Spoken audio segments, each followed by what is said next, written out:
పాత్రికేయ మిత్రులకి, మీడియా మిత్రులకి, మా ప్రేక్షకులందరికీ నా హృదయపూర్వక నమస్కారాలు.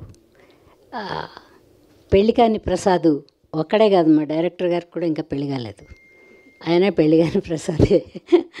అయితే సినిమా చాలా సరదాగా ఉంటుందండి. మనం కర్చీఫ్లు తడిచిపోయేలాగా ఏడవాల్సిన పని లేదు. కొంచెం పొట్ట పట్టుకుని నవ్వేలాగా ఉంటుంది సినిమా.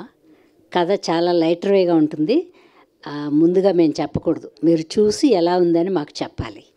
21న వస్తున్నాం మేమందరం.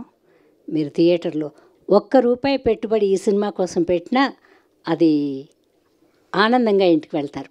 అంతవరకు చెప్పగలను నేను. చిన్న కుర్రాడైన డైరెక్టర్ గారు చాలా సహనంతో మమ్మల్ని అందరినీ మేము విసిగించుకుని తిన్నాం ఎండల్లో పనిచేయలేక.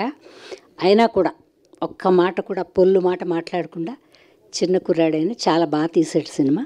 చూస్తే మీకే అర్థమవుతుంది, చూసే వాళ్ళకే బాగా అర్థమవుతుంది. మేము చేసేటప్పుడు మాకేం అర్థం కాలేదు, కానీ డబ్బింగ్ చెప్పేటప్పుడు చూస్తే చాలా హ్యూమరస్గా ఉంది. మనం కొద్దిసేపు నవ్వుకుందాం అనుకుంటే తప్పకుండా వెళ్ళి థియేటర్లో ఫ్యామిలీ ఫుల్గా వెళ్ళి చూడొచ్చు. ఏమేమి చేయకూడదో పిల్లలకి పెళ్ళిళ్ళు అవ్వకపోతే ఈ సినిమాలో చూసి నేర్చుకోవచ్చు మనం. ఎందుకంటే ఒక పుస్తకాలే తయారు చేసి పెట్టుకుంటారు ఎదర ఫ్యామిలీ వాళ్ళు. ఎవరో వచ్చినట్టు లేరు. మా మనవడు ఒక్కడే వచ్చాడు. ఎందుకంటే మాకు ఒకే ఒక పిల్ల అండి. ఏదో అమెరికా, లండన్లో అలా ఇచ్చుకుందామని ఆశతో మేం చేస్తే ఏం చెప్తాం. మీరు వచ్చి చూసి నవ్వి మాకు చెప్పాలి. అందరికీ నమస్కారం. థ్యాంక్ యూ అన్నపూర్ణమ్మ గారు.